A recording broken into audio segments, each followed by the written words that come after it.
Oke, Assalamualaikum warahmatullahi wabarakatuh. Selamat pagi, salam sejahtera untuk semuanya. Apa kabar? Semoga kita selalu diberikan kesehatan oleh Allah Subhanahu wa taala.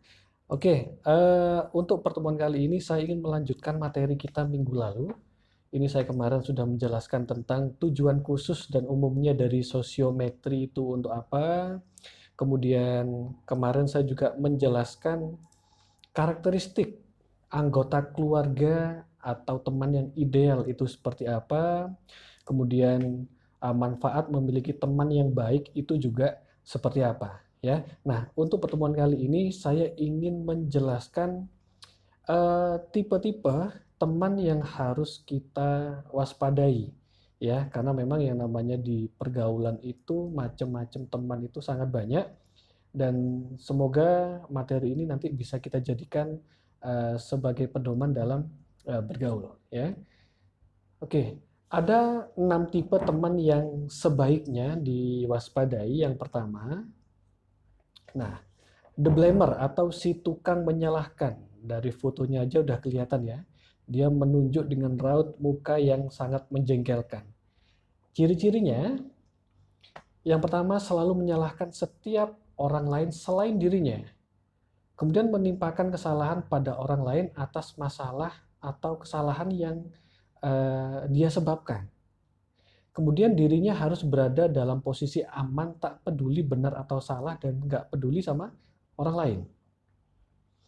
Kemudian selalu mencari kambing hitam karena enggan bertanggung jawab. Nah, bila berteman dengan mereka, maka bersiaplah untuk dijadikan kambing hitam. Oke. Yang kedua, the complainer atau si pengeluh, ya.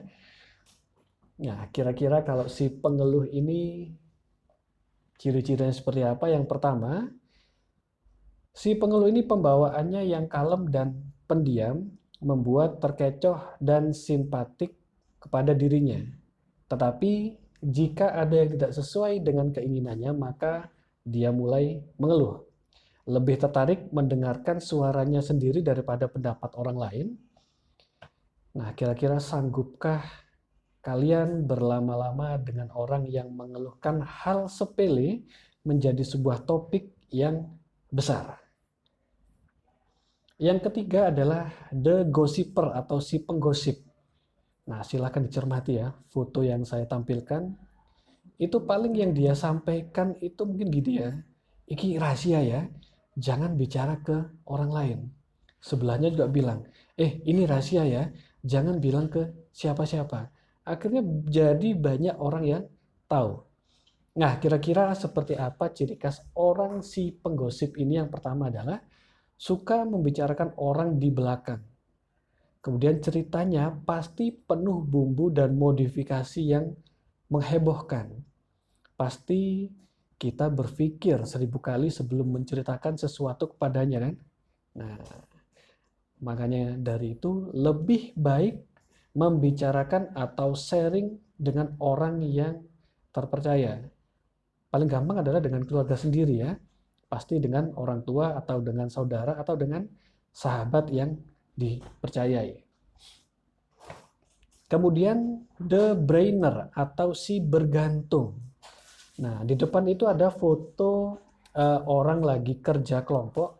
Ada 3 orang, cuma bisa diamati itu yang kerja ada berapa orang, dan yang tidur-tiduran ini ada 1 orang. Ya. Nah, cirinya orang yang suka bergantung ini adalah sosoknya yang tidak mandiri. Kemudian kesan lemah dan memelas yang dimilikinya membuat dia tak mau berusaha dan selalu memerlukan pertolongan. Setiap hari harus memberikan dukungan dan informasi atau nasihat. Nah, semua topik harus tentang dirinya. Nah, sekarang kira-kira manusia mana sih yang tidak punya masalah? Kita juga ingin sesekali curhat dan butuh saran, bukan? Ya, karena yang namanya hidup ya menerima dan memberi. Nah, selanjutnya, nah kira-kira apa ini ya kalau dari fotonya? The discounter atau si penantang. Nah, ciri-cirinya pandai berargumen, tidak peduli bertentangan dengan pendapat orang lain yang lebih kredibel atau benar atau bisa dipercaya. Memposisikan sebagai sosok yang paling benar dan gemar mencari kesalahan orang lain untuk kepuasannya. People is different, isn't it? Cara pandang dan pemikiran setiap orang itu berbeda-beda. Biasanya, orang seperti ini itu pandai dan berwawasan luas untuk mempertahankan argumen dan membuktikannya.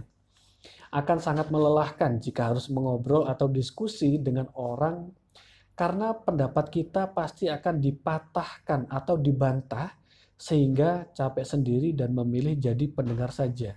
Ya, tipe-tipe orang seperti ini itu dia tidak peduli dengan pendapat orang lain karena dia beranggapan pendapat sayalah yang paling benar. Kalaupun dia mendengar pendapat orang lain yang dia anggap benar, dia tidak akan membenarkan, tapi dia akan tetap berargumen bagaimana caranya pendapatnya lah yang paling benar. Selanjutnya adalah the shamer atau si pengkritik. Nah, mengkritik itu bagus, ya, tetapi jika ditujukan pada kita tanpa alasan, tentu akan membuat kita kesal. Sering memotong pembicaraan orang lain, segalanya dikomentari, dilecehkan, atau menertawakan ide orang lain. Tidak mengenal batas privasi, merasa masukan yang paling bermanfaat. Jadi siap-siap sakit hati bila berada di orang yang seperti ini. Ya.